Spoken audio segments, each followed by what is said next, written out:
कोल्हापूर सांगलीला जोडणारा सावर्डे पूल पहिल्यांदा पाण्याखाली। गेल्या 2 दिवसापासून दमदार पावसाने सुरुवात केल्याने वारणा नदीच्या पाण्याच्या पातळीत मोठ्या प्रमाणात वाढ झाली असून कोल्हापूर सांगलीला जोडणारा सावर्डे पूल पहिल्यांदा पाण्याखाली गेला आहे।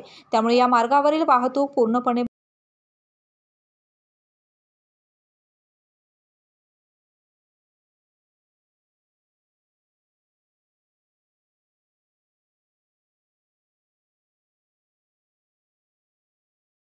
4 दिवसापासून चांदोली धरण क्षेत्रात मुसळधार पावसाने जोरदार हजेरी लावल्याने वारणा नदीच्या पाणी पातळीत झपाट्याने वाढ होत आहे।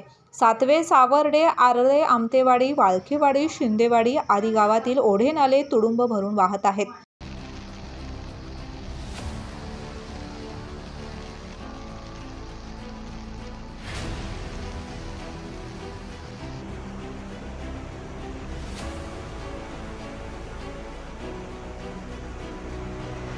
अशाच नवनवीन अपडेट पाहण्यासाठी आमच्या केके न्यूज चॅनेलला सबस्क्राइब करा।